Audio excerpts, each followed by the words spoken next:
Selanjutnya, penjelasan Undang-Undang Cipta Kerja bidang lingkungan hidup dan kehutanan beserta peraturan perundangan turunannya oleh Sekretaris Jenderal Kementerian Lingkungan Hidup dan Kehutanan. Kepada Bapak Bambang Hendroyono kami silahkan.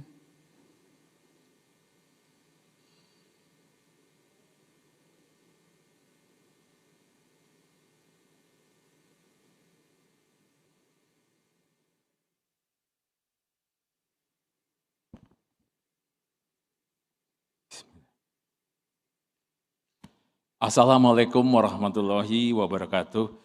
Selamat siang, salam sejahtera untuk kita semua yang sama-sama kita hormati, kita cintai Ibu Menteri Lingkungan Hidup dan Kehutanan, Bapak Wakil Menteri Lingkungan Hidup dan Kehutanan, rekan-rekan pejabat eselon 1 KLHK, para penasihat senior menteri, staf khusus menteri, tenaga ahli menteri, dan tim Satdalakwas, UCK, dan semua jajaran eselon 2, 3 yang berbahagia.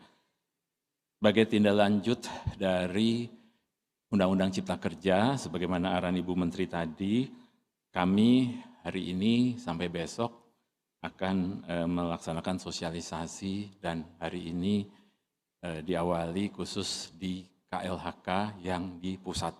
Secara cepat, izin Ibu Menteri, kami akan berikan pengantar penjelasan dan nanti para direktur yang sangat terkait dengan PP 22, PP 23, dan PP 24 akan memberikan penjelasan secara teknis. Dan izinkan saya ingin mengantarkan dalam poin-poin dari mulai Undang-Undang Cipta Kerja ditetapkan dan pelaksanaannya dengan PP dan Permen secara cepat kurang lebih seperti apa. Baik, sebagaimana yang arahan yang terhormat Bapak Presiden, dan ini menjadi kata kunci, lanjut kata kunci kita semua, sebenarnya Undang-Undang Cipta Kerja bukan baru pertama kali di sounding di tahun 2020 atau 2019. Justru ketika pidato Presiden di sidang paripurna tanggal 20 Oktober, inilah yang menjadikan monumental ketika ada ajakan yang terhormat Bapak Presiden di dalam pidatonya, yang pertama Undang-Undang Cipta Kerja dan yang kedua Undang-Undang UKM, dan itu masing-masing menjadi Omnibus Law. Inilah yang menjadi cikal bakal visi yang terhormat Bapak Presiden untuk dilakukannya debirokratisasi dan deregulasi. Ada beberapa poin, saya mengambil atau mengutip beberapa yang telah kami ikuti sewaktu di Balik DPR. Inilah sebenarnya yang mana Undang-Undang 3 2009 perlindungan dan pengelolaan lingkungan hidup menjadi bagian penting dari komitmen untuk Omnibus Law ini. Dan kenapa terjadi Omnibus Law itu melihat kondisi saat ini yang selama ini izinnya itu berdasarkan tidak berdasarkan risk base ya. Jadi waktu itu hanya per izin dan beberapa izin itu harus diurus satu. Nah sekarang sudah harus menerapkan risk based approach. Secara cepat saya hanya ingin memperlihatkan nomor 5, ini Undang-Undang 32, nanti Mas Ari dan kawan-kawan yang menjelaskan, tapi disinilah sebenarnya awal Undang-Undang 32 2009 itu dilakukan perubahan, khususnya pasal yang terkait dan kaitannya dengan izin lingkungan dan AMDAL. Yang dimaksud dengan AMDAL sebenarnya bukan menghilangkan, jadi pasal 22 dan pasal 23 di Undang-Undang 32 tidak dicabut, karena itu prinsip. Justru pasal 24-nya yang dilakukan perubahan mendasar karena kebijakannya dirasakan ada hambatan selama ini, dan itu nanti Mas Ari akan jelaskan. Kalau yang lain otomatis ini menguatkan bagaimana AMDAL itu sekarang diharapkan mulai Agustus nanti ada lembaga uji kelayakan. Demikian juga bagaimana masuknya ke kehutanan ketika Omnibus Law ini bukan hanya Undang-Undang 32, tapi juga Undang-Undang 26 tahun 2006 tentang penataan ruang. Dalam kaitan itulah Undang-Undang 32 2009 yang selama ini menjadi dasar untuk penetapan tata ruang, ini jadinya kita juga masuk ke dalam terobosan kebijakan, khususnya bagaimana digital kawasan hutan itu menjadi bagian penting untuk diselesaikan dengan catatan tata ruang yang selama ini belum terintegrasi dilakukan integrasi dan di dalam Undang-Undang 26 ini sebenarnya Kementerian ATR, tapi kalau di kita masuknya ke Undang-Undang 41 dan akhirnya inilah yang membuat 41 tersentuh. Nah kemudian akhirnya dalam Undang-Undang Cipta Kerja itu terbagi 3 besar untuk menjadi persyaratan dasar. Lanjut. Nah 3 inilah yang akhirnya KLHK tidak lepas dari masalah lingkungan. Dan Mas Ari ada di sini. Kita sebutnya sebenarnya mengantarkan pasal di depan Undang-Undang CK itu terkait dengan bagaimana tata ruang itu dibenahi, terintegrasi, dan kita akhirnya akan mengenal yang namanya RDTR dari Rencana Tata Ruang Nasional, kemudian Provinsi, kemudian sampai akhirnya RDTR, dan ada di laut adalah Rencana Zonasi Wilayah Pesisir dan Pulau-Pulau Kecil. Nah itulah yang menjadikan harus ada lingkungan yang diperbaiki dalam tatanan kebijakan, jadi AMDAL dan pelibatan masyarakat di sini. Nah yang terakhir bangunan dan gedung. Jadi tata ruang Kementerian ATR, lingkungan itu Kementerian LHK, gedung dan bangunan itu Kementerian PUPR. Kenapa Ibu Menteri tadi sampaikan bahwa kita sangat harus kokoh sekali, karena amanat UCK ini KLHK ada di depan, khususnya lingkungan, dan dia harus menjadi sektor yang berada di depan mengawal semua sektor.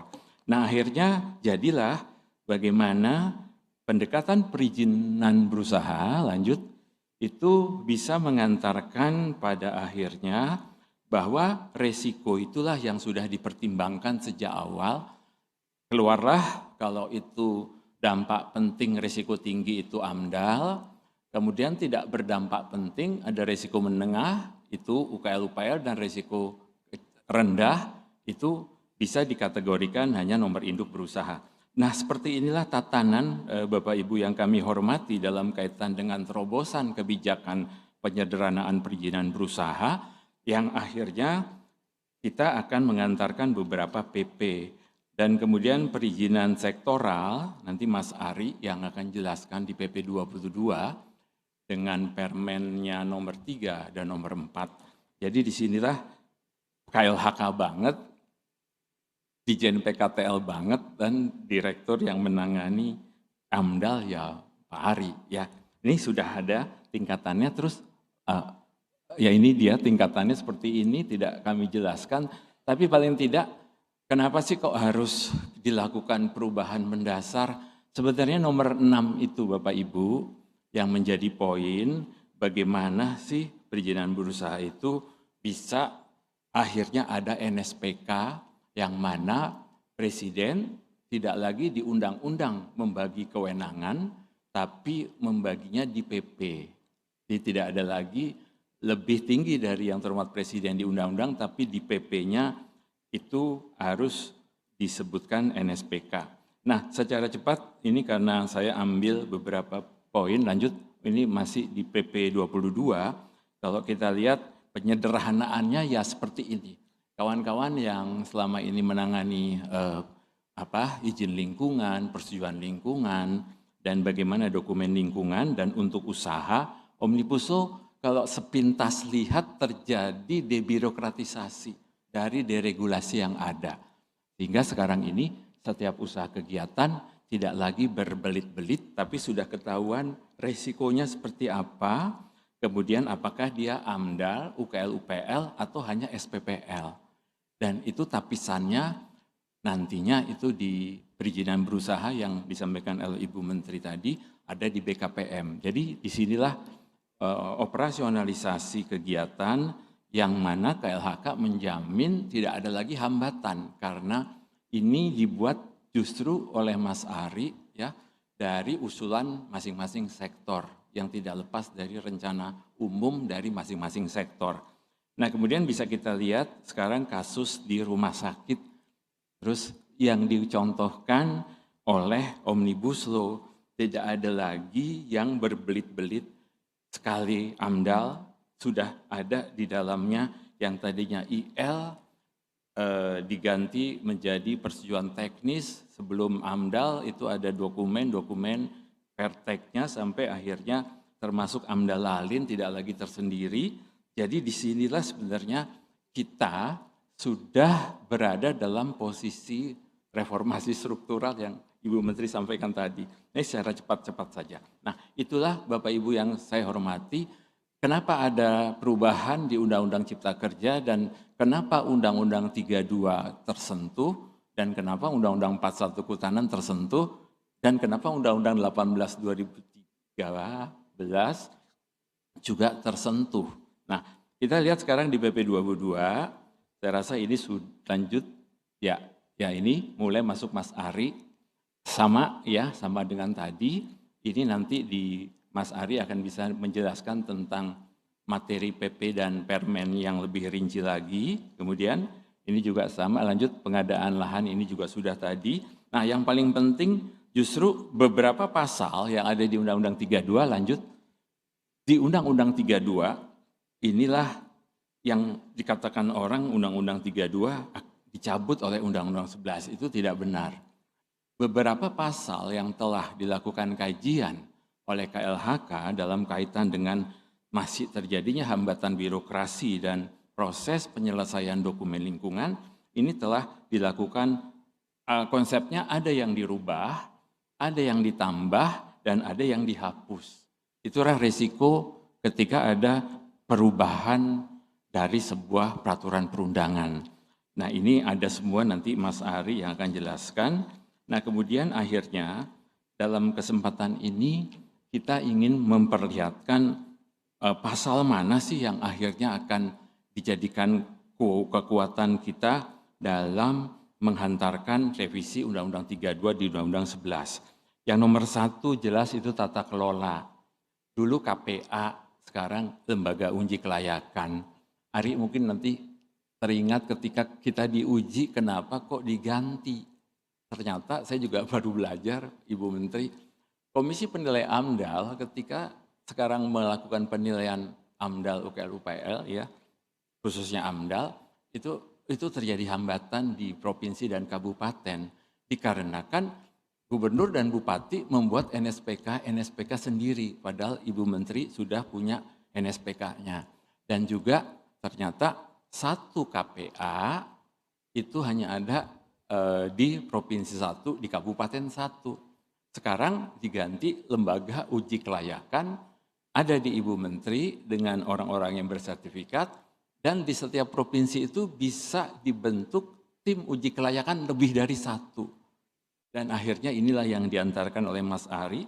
Alhamdulillah jadilah lembaga uji kelayakan mengganti KPA dan tidak ada yang dihilangkan. Nah, ini yang dari Mas Ari. Karena nanti Mas Ari udah langsung prakteknya, terus pelibatan masyarakat, kemudian yang lainnya seperti yang saya sampaikan tadi soal AMDAL, UKL-UPL, dan SPPL. Nah, demikian juga ketika bicara Pak Sigit ya dan Pak Said. Inilah yang juga menjadi bagian dari perubahan Undang-Undang 32. Nanti bisa dijelaskan oleh Pak Ari, Pak Said ya, sama Pak Gunawan, Pak Sigit dan Pak Gunawan, ini terkait dengan limbah dan baku mutu. Secara cepat PP 22 terlihat lanjut. Nah, inilah dia yang sekarang bisa dijelaskan dalam kesempatan ini ketika Omnibus Law itu mengintegrasikan undang-undang yang selama ini masih tumpang tindih dan masih ada tidak terintegrasi, ternyata setelah dibuat PP-PP-nya, di bidang LH ini justru beberapa PP yang terkena dampaknya sekarang sudah jadi satu PP, yaitu PP 22. Jadi mudah sekali PP-PP yang selama ini terpencar-pencar dengan Omnibus Law, PP-nya sekarang terintegrasi, jadilah PP 22, dan PP ini mempunyai kekuatan yang tetap ke depan, dan ada satu PP existing yang direvisi. Nah inilah wajah PP yang lalu menjadi satu PP di bidang LH, dan Undang-Undang 32-nya itu tidak juga dicabut. Ya. Nah terus ini pengaturan AMDAL, lanjut. Saya rasa terus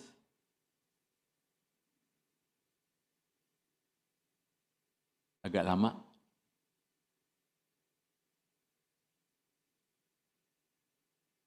Pak.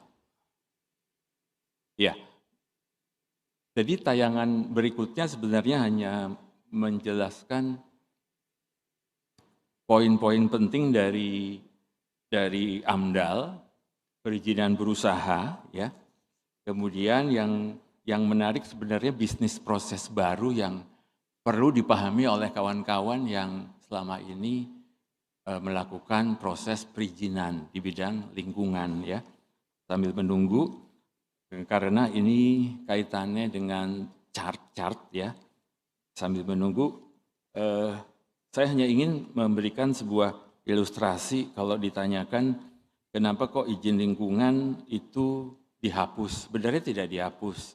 Izin lingkungan itu justru terkena dampak dari perizinan berusaha ini. Nah ini dia. Nah betul. Jadi Bapak Ibu sebenarnya persetujuan lingkungan yang selama ini menjadi perhatian kita, justru setelah dilakukan tata kelola baru, ini bisa terlihat bagaimana persetujuan lingkungan itu adalah jantungnya lingkungan. Artinya ini sistem perizinan di Indonesia ini tidak ada yang meninggalkan prinsip undang-undang. Jadi kalau kita lihat rencana usaha dan kegiatan itu, sebenarnya tapisannya juga boleh ketika sudah berada di ruang yang benar.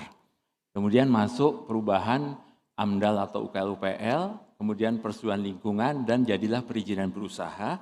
Nantilah di sini kawan-kawan yang akan menjelaskan bagaimana sebuah perubahan mendasar yang namanya izin lingkungan itu sudah tidak terlihat di sini, tapi dia melekat dalam kaitannya dengan pertek itu. Nah, nanti Pak Ari yang akan jelaskan, tapi paling tidak ada bisnis proses baru yang menjadi kekuatan baru kita, dan tidak ada yang tumpang tindih kewenangan menteri, gubernur, dan bupati. Jadi kalau kita lihat di atas proses uji kelayakan, ya kemudian sampai pada akhirnya ada pengawasan, dan inilah yang menjadikan adanya harapan baru di sebelah kanan bawah, tidak terjadi lagi beban pencemaran. Kira-kira seperti ini. Nah, kaitan dengan izin lingkungan, Bapak Ibu yang kami hormati, terus ini juga sudah terlihat, lambat lagi. Ya, ini berkali-kali menjadi bagian penting ditayangkan ketika sosialisasi. Tidak ada yang berubah sebenarnya. Ini sebenarnya kalau lihat sejarah, Undang-Undang 2397 itu sebenarnya juga tidak ada izin lingkungan. Nah, dievaluasi kembali, di Undang-Undang 11-nya akhirnya muncul, di 32-nya masih muncul, dan akhirnya terobosannya adalah izin lingkungan tidak dihapus, tapi izin lingkungan diintegrasikan dalam perizinan berusaha. Dan dokumen lingkungan atau persetujuan lingkungan yang ditekankan adalah surat keputusan kelayakan lingkungan. Nah ini. Nah kemudian ini contoh penyusunan beberapa peraturan menteri, nanti Mas Ari yang akan jelaskan, tapi paling tidak PP 22 ini telah ditapis, tidak banyak yang terkena pasalnya, tapi yang dibahas nanti oleh Mas Ari itu bagaimana bisnis proses baru bisa menjamin tidak adanya lagi hambatan birokrasi. Akhirnya regulasinya terus dari PP ini tadi sudah disampaikan oleh Ibu Menteri, Permen LHK untuk PP 22 ini ada 3, mohon maaf ini belum ditulis nomornya, sebenarnya yang nomor 1 itu PP 20, Permen nomor 4, nomor 5, yang nomor 2, nomor 6, yang nomor 3. Jadi PP 22 mudah ngingatnya Permen 4, Permen 5, Permen 6. Nanti di PP 23-nya Permen 7, 8, 9. Nah itu, kemudian ada yang harus diselesaikan yang Ibu Menteri sampaikan, masih bergerak, tapi kita alhamdulillah telah ikuti proses target 2 April 2021, semua permen yang terkait dengan terobosan kebijakan perizinan berusaha dan yang lainnya sudah keluar. Kita jadi punya ada 9 peraturan menteri. Nah ini juga ada kewajiban kami terus untuk mengingatkan kawan-kawan, para direktur tugasnya belum selesai, makanya ada tim yang dibentuk Ibu kaitannya dengan regulasi yang masih harus kita selesaikan untuk menguatkan tata kelola sampai di akhir Desember 2021 kita akan mulai dengan permen-permen yang tidak lagi ada tumpang tindih. Itulah klaster lingkungan hidup, nanti Mas Ari yang akan mengantarkan materinya dan kawan-kawan. Nah kemudian kami ingin masuk soal kawasan hutan. Jadi untuk kawasan hutan ini tidak lepas dari yang sering Ibu Menteri sampaikan bahwa konstitusional Undang-Undang Dasar 45 itu dijadikan dasar dan permasalahan yang kita hadapi puluhan tahun, konflik yang berkepanjangan dan terkait dengan existing di kawasan hutan sudah ada kegiatan-kegiatan sekian tahun, inilah sebenarnya terobosan di Undang-Undang 41 yang terjadi sudah harus seperti apa dan yang ke depan nanti harus seperti apa. Jadi ini dalam kaitan dengan penggunaan dan pemanfaatan kawasan, nanti teman-teman di Pak Herban dan kawan-kawan. Kita bisa lihat sekarang materi Omnibus Law kaitan dengan klaster kehutanan. Di sini bisa kita lihat beberapa poin yang terkait dengan RDTR, kemudian di kita terkait dengan penggunaan kawasan hutan, yang mana kawasan hutan itu tidak lepas dari peta digital. Nah, ini terobosannya. Nah, kemudian terkait dengan pemanfaatan kawasan, ini beberapa naskah akademik yang dulu dihantarkan untuk jadinya perubahan pasal di Undang-Undang 41. Sering sudah kita terdengar bagaimana Tora dan sebagainya.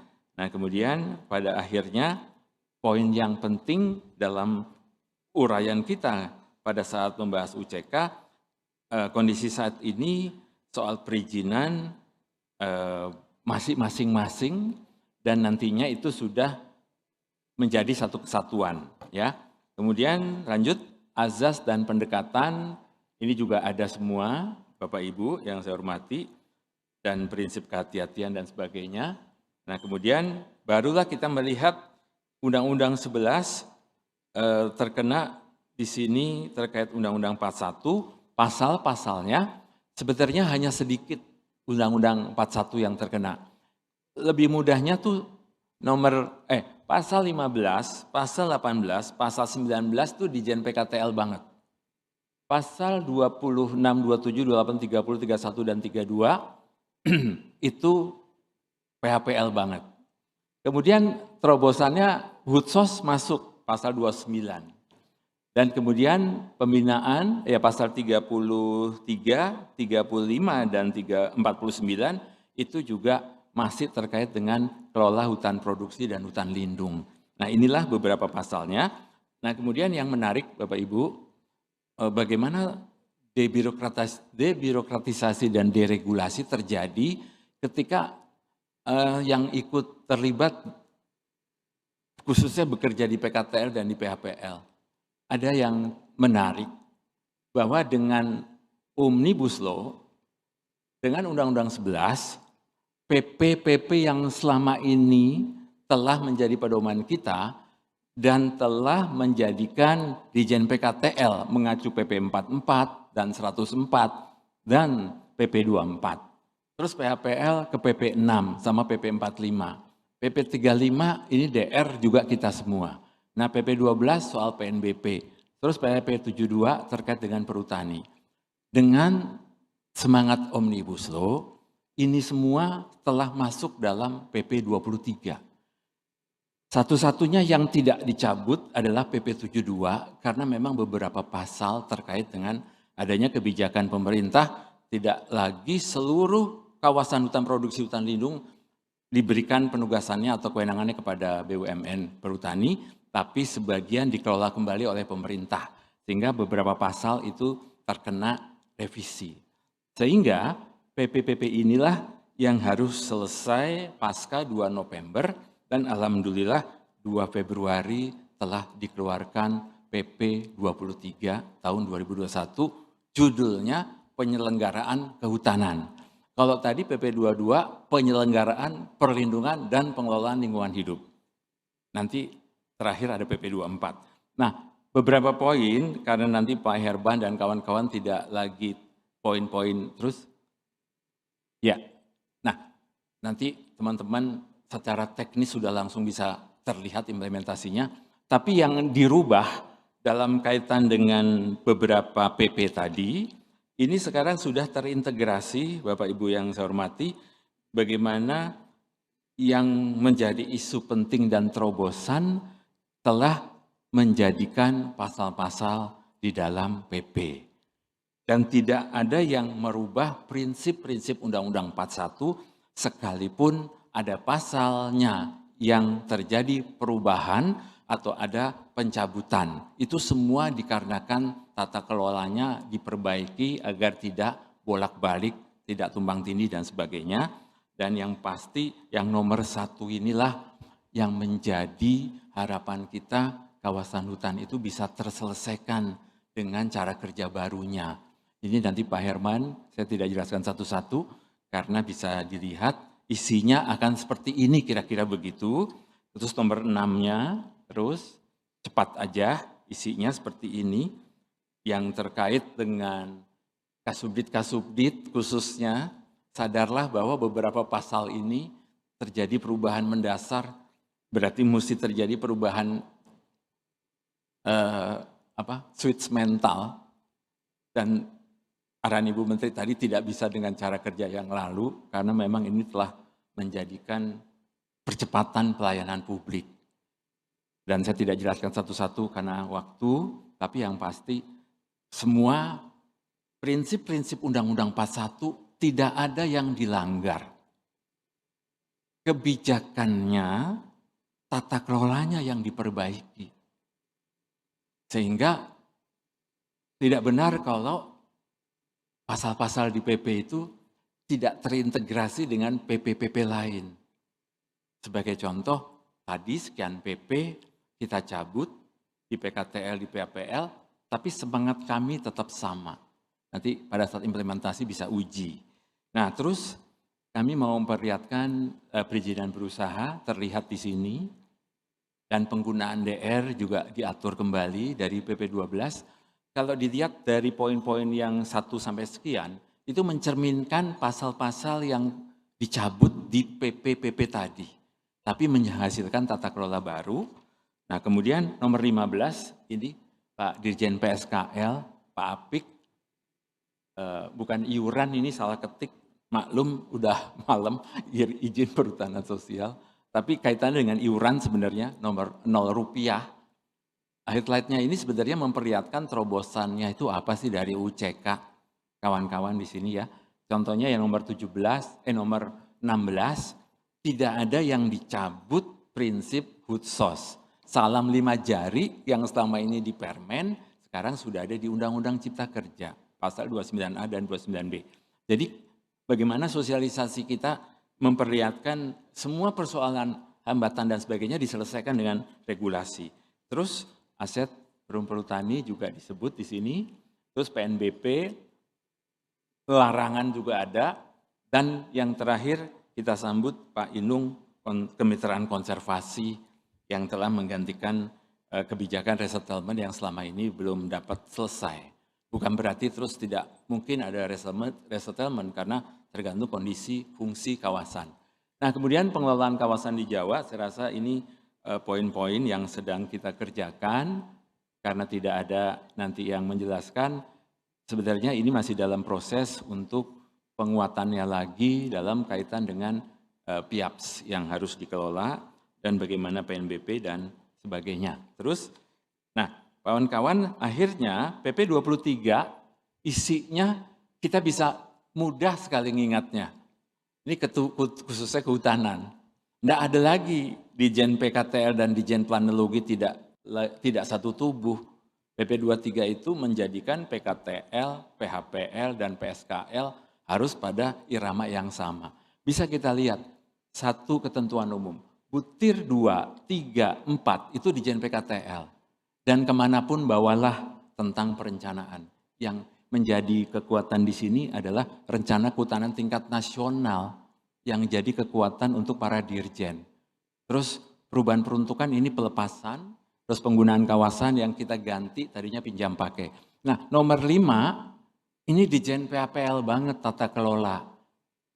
Nah, kemudian pengelolaan perhutanan sosial, perlindungan hutan, dan yang sebelah kanan itu Dijen Gakum. Isinya seperti ini kira-kira, nanti dijelaskan. Nah, lanjut, percepatan yang dilakukan setelah dibentuk tim, yang terhormat Ibu Menteri, memang kalau kita urai, sebelah kiri isi dari PP 23, sebenarnya mengamanatkan apa sih yang harus diimplementasikan kebijakannya. Cepatnya sih di planologi perencanaan yang diperbaiki apa sih? Nah, yang sering saya katakan bahwa sistem perencanaannya kita ini harus sudah tidak bisa lagi seperti yang lalu. Dikenallah sistem informasi kehutanan yang dengan teknologi cetar satelit dan terobosan-terobosan di lapangan itu harus masuk. Terus konflik, terus penetapan luas kawasan. Siapa bilang tidak ada di dalam PP-nya soal daya dukung, daya tampung, kecukupan luas dan sebagainya. Nah, yang di bagian ketiga soal perubahan peruntukan juga jelas apa yang dikejar. Ini jadi pedoman tim kita juga. Yang terakhir, optimalisasi pemanfaatan hutan, terobosannya perizinan berusaha hanya tinggal satu saja, tidak lagi perizin. Demikian juga yang berikut, PP 23 ini, butir-butirnya, terus terkait dengan kebijakan perhutanan sosial. Terjadi di bab 6, ini pokjanya Pak Said, tinggal ngelihat sebelah kiri, ada di bab berapa, PP 23, ada di Permen nomor 9. Kira-kira kami harapannya memudahkannya untuk melihat pasal bunyinya apa, nanti bisa dibuka aja, di-download aja di websitenya KLHK. Tapi jangan nggak di-print biar ada yang dibaca dimanapun. Nah, terus saya rasa ini perubahan ketentuan umumnya, ya tidak usah, sudah nanti Pak Herban dan kawan-kawan, ya. Nah, kemudian perbabnya terus sangat jelas ini perencanaan kehutanan itu kawan-kawan di bidang planologi, para direktur, Kasubdit, Dijen PKTL, sampai pejabat eselon 4, Kepala UPT hari ini nggak ada.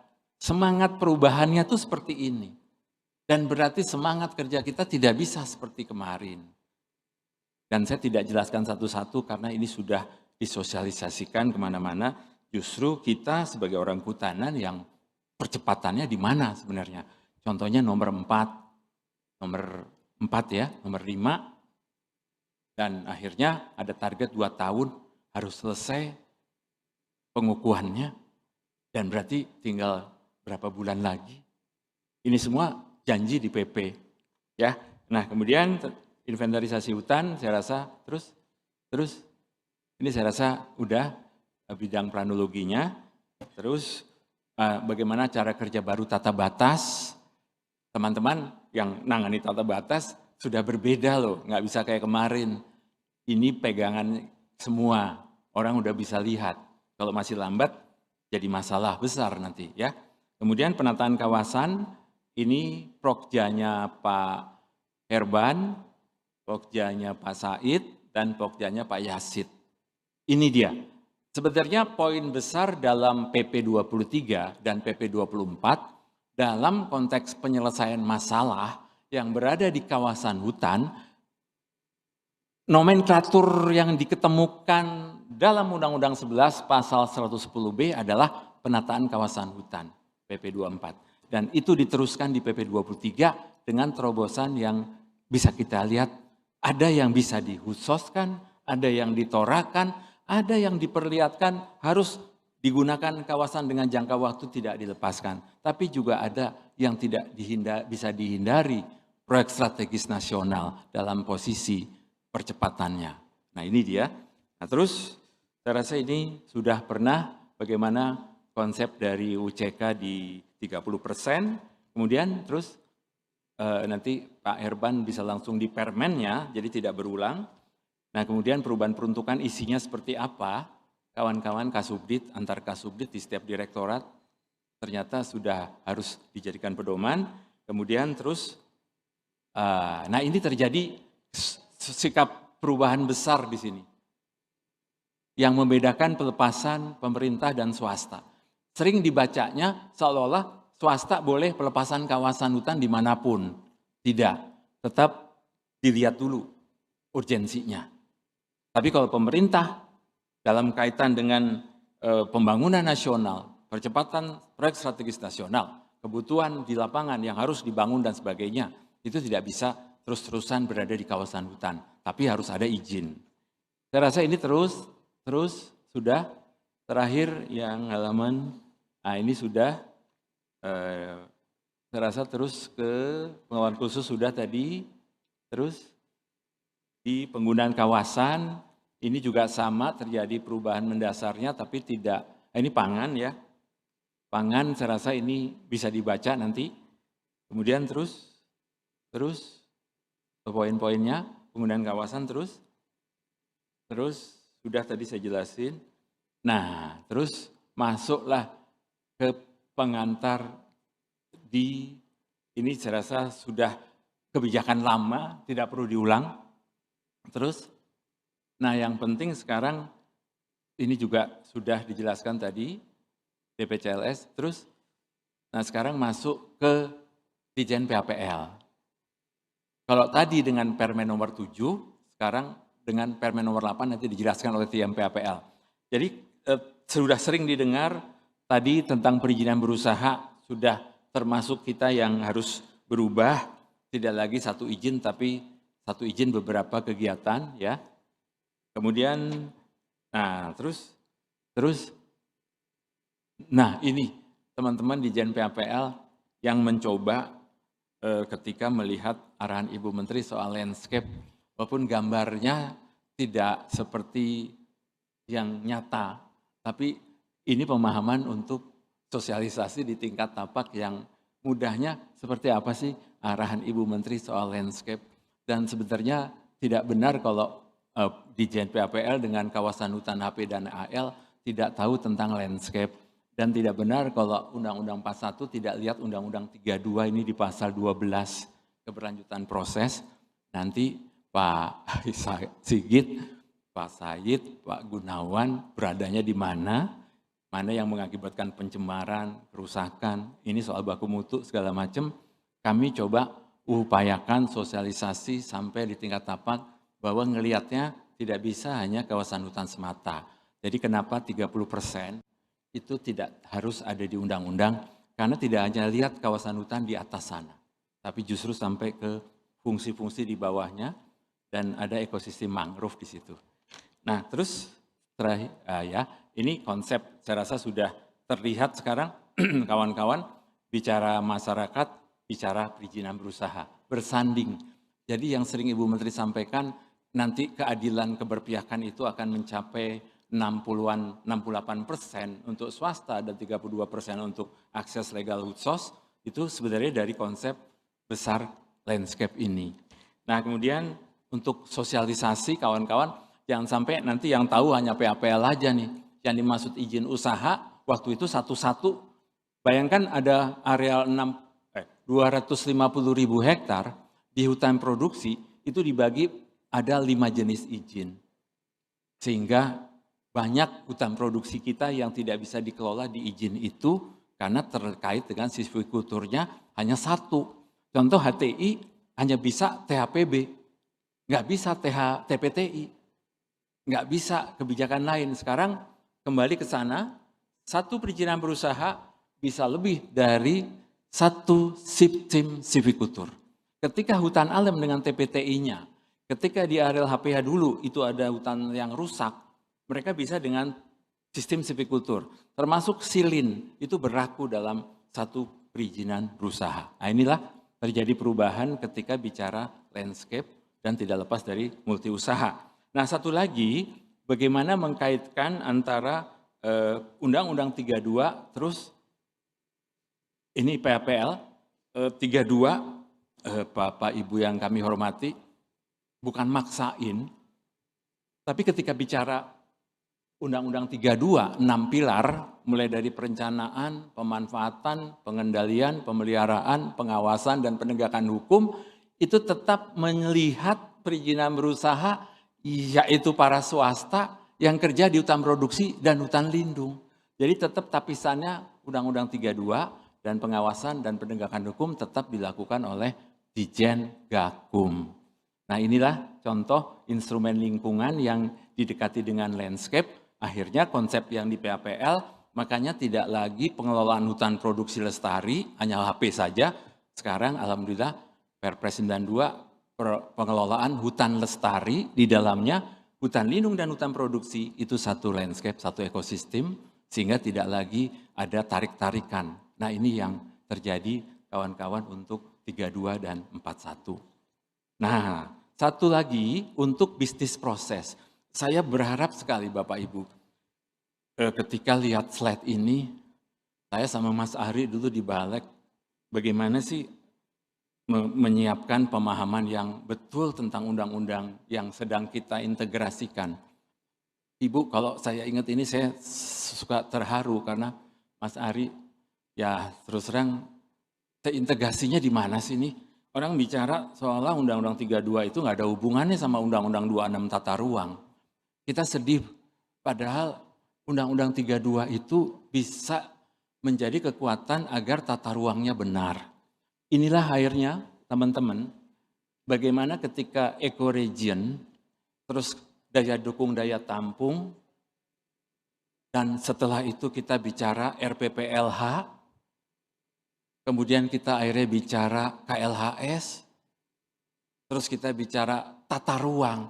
Saya jujur, tata ruang tidak berdasarkan KLHS, itu di Undang-Undang 26-nya mau dicabut tadinya. Tetap.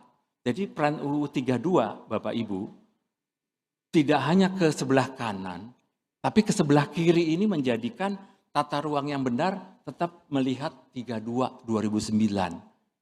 Ternyata kekuatan mendasarnya kawan-kawan 32 itu tidak sembarangan. Makanya Ibu waktu di buku 1, buku 2, buku 3 saya ingat, hati-hati loh, jangan sampai 32 LH itu justru jadi lebih rendah dari tata ruang. Alhamdulillah tidak Ibu, kami bisa menjaga ini. Jadi kalau dilihat dari hari ini kita sosialisasi, sebenarnya Mas Ari ya yang di tengah ini tidak bisa apa-apa juga kalau tata ruang yang dari direkturnya Pak Abu Rosi dan direkturnya Pak Erik. Disinilah PKTL sebenarnya. Nah ini mudah-mudahan pemahamannya jelas, RBA-nya seperti ini, dan ada OSS. Jadi secara tegas, jelas, bisnis proses ini bisa menjawab tidak benar kalau Dirjen Gakum tidak lakukan sanksi pidana. Kalau bicara yang lalu memang administrasi dengan denda. Tapi kasus yang sama dilakukan untuk pasca UCK pidana.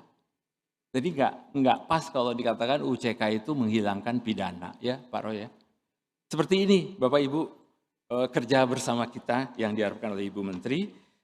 Saya rasa itu, terus untuk PAPL karena nanti akan dijelaskan oleh para direktur, saya hanya melihat poin-poin yang besar saja, terus kiri kanan terus, ini karena untuk sosialisasi terus, terlihat ya Bapak Ibu, sebelumnya coba, mohon izin.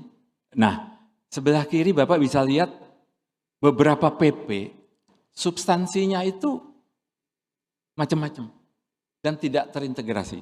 Sekarang menjadi satu PP, ini belum disebut PP 23 di situ, masih konsep lama, itu telah langsung mengatur semua kebijakan. Terus yang poin pentingnya saja, terus. Nah ini DR sudah kokoh sekarang di PP 23, mencabut PP 35, Pak Helmi dan jajaran Pedasael, tidak ada yang benturan dengan Undang-Undang Konservasi Tanah, ya, dengan PP-nya rehabilitasi juga tidak. Kalau mau lihat seperti ini, Pak Helmi, PP 23, dan kekuatan ini tidak beda dengan PP-nya Pak Helmi yang rehabilitasi 26 kalau nggak salah. Jadi tidak ada benturan lagi. Satu bahasa, inilah yang akan digunakan nanti untuk DBHDR ataupun DAKDR itu. Nah terakhir nanti Pak Said soal perhutanan sosial, saya tidak panjang karena sudah ada semua, ya. Ini gambarnya saja, terus sudah tahu salam 5 jari, terus yang paling pokok memang terus. Nah, pengelola wajib membayar dari hasil kegiatan. Nah ini poin-poinnya Pak Said karena nanti lebih banyak kepada penataan. Terus poin hutsosnya. Nah nomor 8 Bapak Ibu bisa lihat yang sekarang istilahnya nomor 10 dalam jangka benah. Yang sudah terjadi sawit dalam kawasan hutan, dalam kaitan dengan perhutanan sosial itu ada persyaratannya.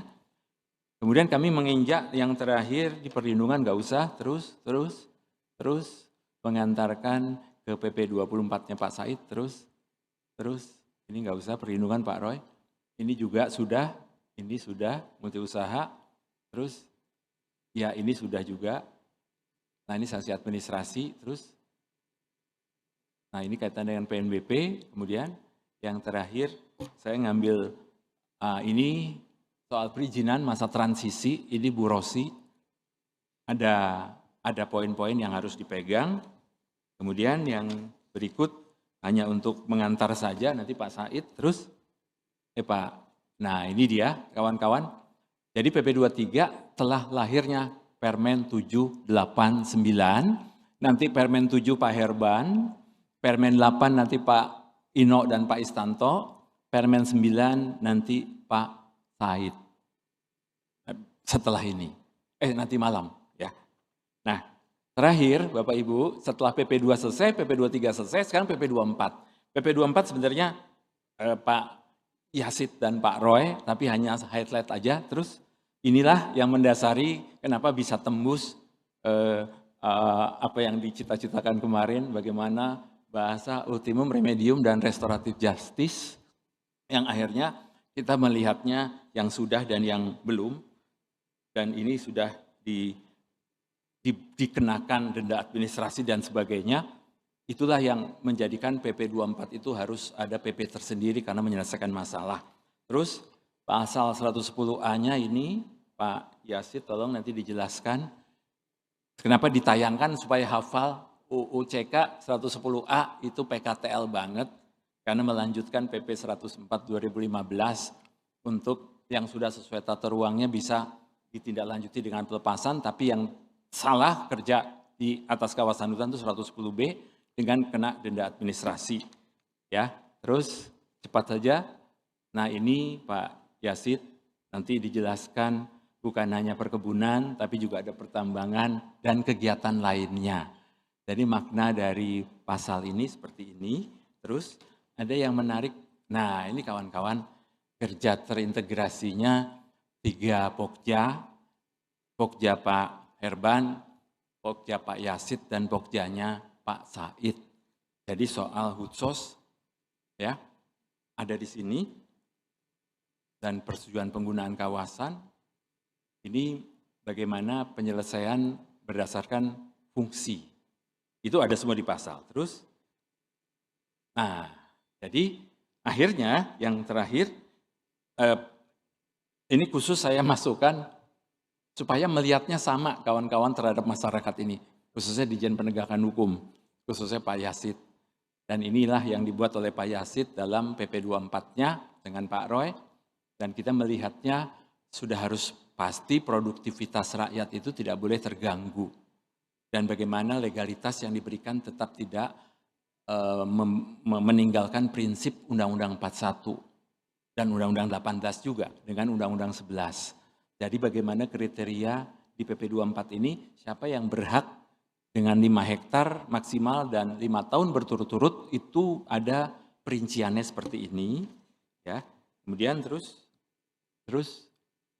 nah ini saya masukkan juga, saya ambil Pak Yasid, bukan berarti terus tidak ada sanksi lanjutan kalau tidak patuh kepada pemerintah, ya Pak Ditjen Gakum ya.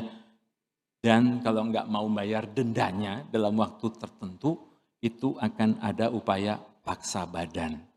Karena kita tidak bisa meninggalkan selesainya masalah ini selama 3 tahun. Ya Pak Ditjen ya.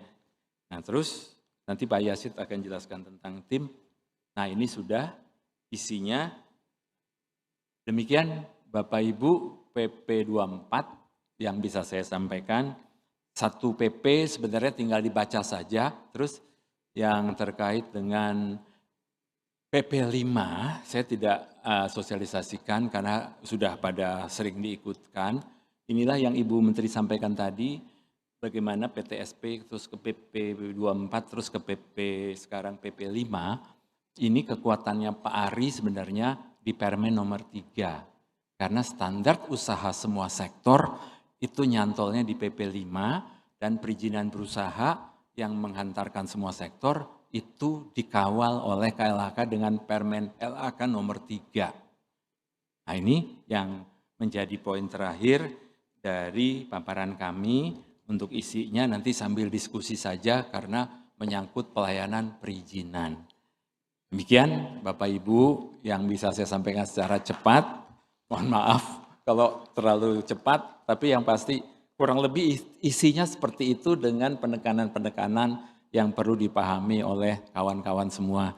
Kita harapannya semangat bersama, bagaimana yang Ibu Menteri sampaikan tadi, tidak lagi bisa kita kerja hanya di Direktorat Jenderal, tapi antar Direktorat Jenderal, antar program, dan pada akhirnya bisa menyelesaikan semua tugas-tugas yang diberikan oleh negara, pemerintah, dan tentunya Ibu Menteri LHK. Demikian saya sampaikan, terima kasih. Wassalamualaikum warahmatullahi wabarakatuh.